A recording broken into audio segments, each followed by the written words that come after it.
여러분, 안녕하세요. 경제와 돈, 그리고 부의 마인드셋에 대해 가장 쉽고 재밌게 풀어드리는 여러분의 금융 멘토, 슈카형입니다. 오늘 하루, 여러분의 지갑은 안녕하셨나요? 우리가 매일 쓰는 이 돈의 가치가 사실은 조용히 도둑맞고 있다는 사실을 아신다면 아마 잠이 오지 않을 겁니다. 만약 이 거대한 시스템의 비밀을 꿰뚫어보는 금융의 지혜를 얻고 싶으시다면 지금 바로 구독 버튼을 눌러주세요. 여러분의 구독이 바로 부를 향한 갓생의 첫걸음입니다. 자, 오늘 정말 충격적인 이야기로 시작해볼게요. 시간을 거슬러 1792년 미국으로 가봅시다. 당시 미국 의회는 아주 무시무시한 법을 통과시켰습니다. 바로 국가의 화폐 가치를 인위적으로 떨어뜨리는 행위, 즉 화폐를 변조하는 자는 사형에 처한다는 법이었죠. 사형이요. 상상이 가시나요? 돈의 가치를 떨어뜨리는 게 사람을 죽이는 것과 같은 급의 범죄였다는 겁니다. 미국의 건국의 아버지들은 돈의 가치를 훼손하는 것이 그 돈을 사용하는 모든 시민의 주머니를 터는 것과 똑같은 아주 악랄한 도둑질이라고 생각했습니다. 그들에게 이건 단순한 경제 정책이 아니라 국민과의 신뢰를 저버리는 도덕적 범죄, 즉 신성한 계약을 파기하는 배신 행위였던 거죠. 그런데 200년이 지난 지금은 어떻습니까? 한때 사형감이었던 바로 그 행위, 즉 화폐 가치를 떨어뜨리는 인플레이션이 이제는 국가의 공식적인 정책이 되었습니다. 우리는 이걸 뭐라고 부르죠? 양적 완화, 경기 부양책 같은 아주 그럴싸한 이름으로 부릅니다. 대체 어떻게 사형에 처해질 중범죄가 정부의 합법적인 정책 도구가 되었을까요? 오늘 이 기막힌 역사를 낱낱이 파헤쳐 보겠습니다. 18세기 후반, 미국 건국의 아버지들에게 돈은 단순한 교환 수단이 아니었습니다. 그것은 시민과 국가 간의 계약서이자 신성한 맹세였습니다. 독립전쟁 당시 전쟁 자금을 대기 위해 대륙회의가 컨티넨탈이라는 종이돈을 마구 찍어냈던 경험이 그들에게는 뼈아픈 교훈으로 남았거든요. 불과 몇 년 만에 이 종이돈은 말 그대로 휴지 조각이 되어버렸고 컨티넨탈 한 장의 가치도 없다는 말이 전국적인 속담이 될 정도였습니다. 이 경험을 통해 그들은 깨달은 거죠. 정직하지 못한 돈은 그 어떤 군대보다도 더 빨리 나라를 파괴한다는 사실을요. 그래서 그들은 새로운 금융 시스템을 세울 때 정직이라는 가치를 최우선으로 삼았습니다. 1792년에 화폐 주조법은 달러를 종이가 아닌 금속으로 정의했습니다. 수는 24g 혹은 그에 상응하는 금의 가치로 말이죠. 그리고 법은 여기서 한 걸음 더 나아갔습니다. 만약 조폐국의 관리가 의도적으로 금이나 은의 함량을 속여 화폐의 가치를 떨어뜨리면 사형에 처할 수 있다고 명시한 겁니다. 굉장히 가혹하죠. 하지만 그들에게 돈은 곧 신뢰였고 신뢰는 목숨만큼이나 신성한 것이었습니다. 한동안 이 시스템은 잘 작동했습니다. 젊은 공화국은 은화와 금화라는 진짜 돈을 유통시키며 안정적으로 성장했죠. 하지만 나라가 커지고 전쟁 비용이나 사회 기반 시설 건설처럼 돈 들어갈 곳이 많아지면서 유혹이 스며들기 시작했습니다. 정치인들은 땅 파서 은을 캐는 것보다 종이에 지급을 약속합니다라고 써서 찍어내는 게 훨씬 쉽다는 걸 발견한 거죠. 1812년 전쟁이 터지자 미국은 일시적으로 태환을 중지합니다. 태환이란 종이돈을 가져가면 언제든 약속된 금이나 은으로 바꿔주는 제도를 말하는데요. 이 연결고리가 끊어지자 은행들은 자신들이 보유한 금이나 은보다 훨씬 더 많은 양의 지폐를 찍어내기 시작했습니다. 이것이 바로 그 신성한 신뢰에 금이 가기 시작한 첫 번째 사건이었습니다. 물론 위기가 닥칠 때마다 사람들은 다시 정직한 돈으로 돌아갈 것을 요구했습니다.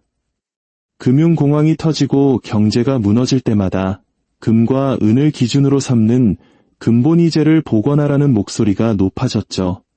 대부분의 미국인들에게 돈은 여전히 반짝이는 금속이었으니까요. 그러다 결정적인 전환점이 찾아옵니다. 바로 남북전쟁이었죠. 1861년 연방을 지키기 위한 막대한 전쟁 비용 앞에서 정부는 한때 스스로 비난했던 바로 그 일을 저지릅니다. 아무런 담보 없이 그냥 허공에서 돈을 찍어낸 겁니다. 이 돈은 뒷면이 녹색이라 그린백이라고 불렸습니다. 금이나 은으로 바꿀 수도 없는 순수한 종이돈이었죠. 정부는 이 그린백으로 군인들에게 월급을 주고 군수물자를 사들였습니다. 하지만 새로운 지폐가 발행될 때마다 물가는 치솟았고 달러의 가치는 폭락했습니다. 1864년이 되자 물가는 2배 이상 뛰어올랐습니다. 1792년 이후 처음으로 미국 정부가 화폐 가치 하락을 공식적으로 합법화한 순간이었습니다. 더 이상 사형감 범죄가 아니었습니다. 이제는 국가 생존을 위한 필수적인 조치가 된 것이죠. 전쟁이 끝난 후 미국은 선택의 기로에 섰습니다. 다시 금속의 시대로 돌아갈 것인가, 아니면 종이돈이라는 새로운 힘을 받아들일 것인가. 이 논쟁은 나라를 둘로 쪼갰습니다. 빚이 많은 농부나 노동자들은 빚 갚기 쉽게 돈의 가치가 좀 떨어지는 인플레이션을 원했습니다. 반면 돈을 빌려준 은행가나 채권자들은 가치가 안정적인 금으로 돌아가길 원했죠. 단단한 돈으로. 이건 단순히 경제 논쟁이 아니었습니다. 돈이란 가치를 보증하는 약속인가, 아니면 정책을 위한 도구인가에 대한 도덕적 싸움이었습니다.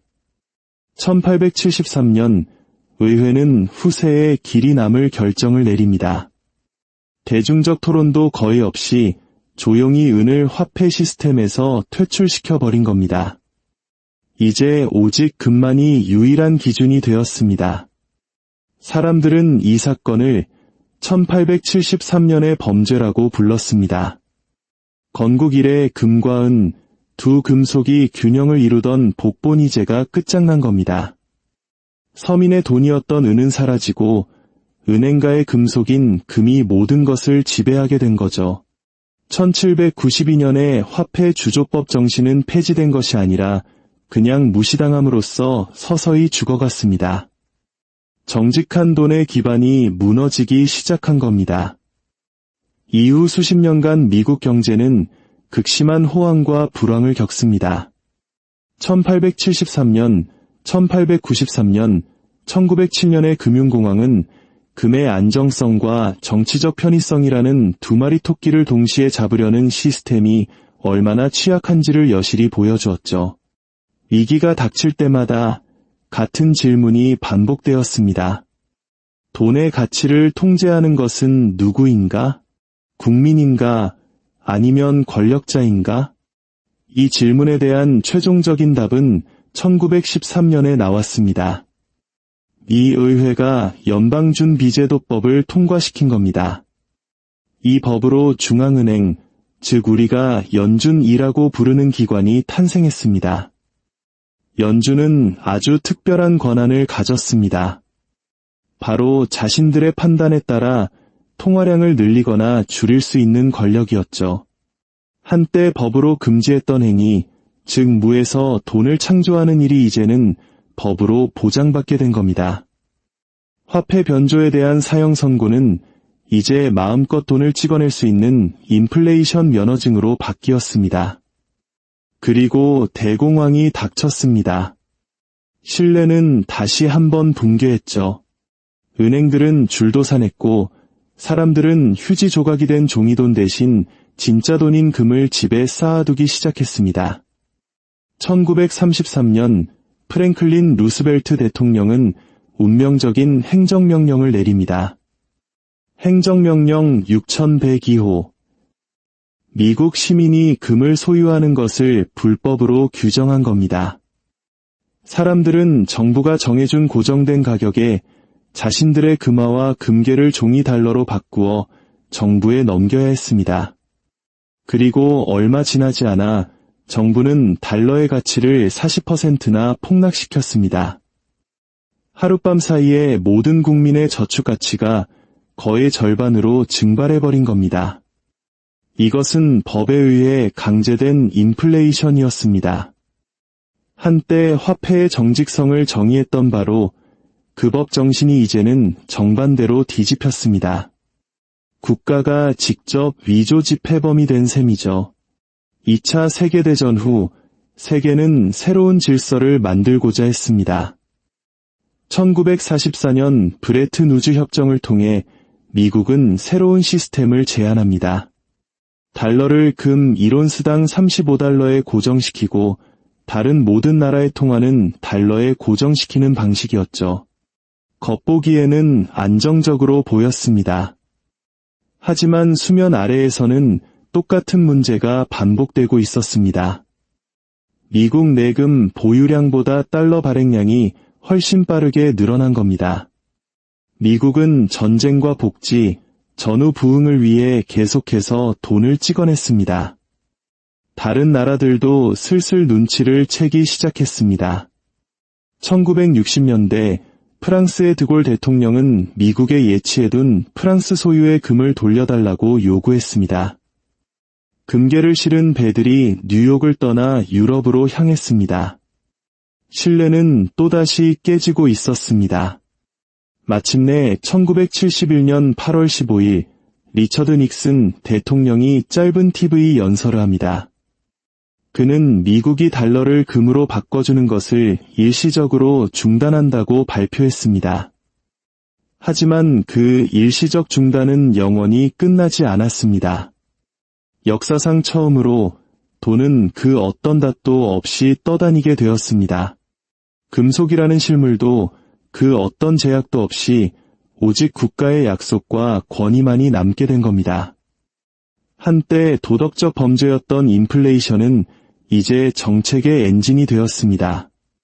정부는 전쟁 자금을 대고 부실 기업을 구제하고 빚을 갚기 위해 그냥 돈을 찍어내면 된다는 사실을 발견했습니다. 그리고 돈이 늘어날수록 그 가치는 소리 없이 줄어들었습니다. 1971년 이후 달러는 구매력의 95% 이상을 잃었습니다. 은화 한 잎으로 살 수 있었던 물건이 이제는 20달러 이상을 줘야 합니다. 사형 선고를 받을 뻔했던 그 절도 행위는 이제 진보라는 이름으로 포장되었습니다. 오늘날 우리는 인플레이션이 스캔들이 아니라 전략인 시대에 살고 있습니다.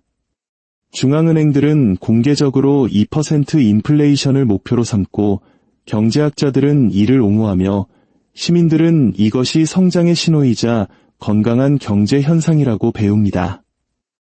하지만 이 전문 용어들 뒤에는 건국의 아버지들이 깊이 이해했던 오래된 진실이 숨어 있습니다. 돈의 가치를 희석시키는 것은 한 나라를 지탱하는 신뢰를 희석시키는 것과 같다는 진실 말입니다. 인플레이션은 단순히 경제 현상이 아닙니다. 그것은 정직함이 편의주의로 서서히 대체되는 도덕적 침식입니다. 여러분이 알바에서 번 돈, 첫 월급으로 모은 돈의 가치가 여름날 아이스크림처럼 녹아내리는 현실. 이게 바로 인플레이션입니다. 흑수저가 쥔 현금의 가치는 떨어지고 금수저가 가진 자산의 가격은 폭등하는 불평등의 근원이기도 하죠. 1792년의 화폐 주조법은 화폐의 순수성을 생사의 문제로 다루었습니다. 그 법을 만든 사람들은 건전한 돈이 자유의 기초라고 믿었습니다. 200년이 지난 지금 그 기초는 잊혀지고 종이와 약속, 그리고 정책으로 대체되었습니다. 화폐 변조에 대한 사형 제도는 사라졌을지 모르지만 그 범죄 자체는 계속되고 있습니다. 은밀하게가 아니라 법이라는 이름 아래 대놓고 말이죠. 이것이 바로 인플레이션이 합법화된 과정이며 정직한 돈 위에 세워졌던 한 나라가 빌린 시간 위에서 살아가게 된 이야기입니다.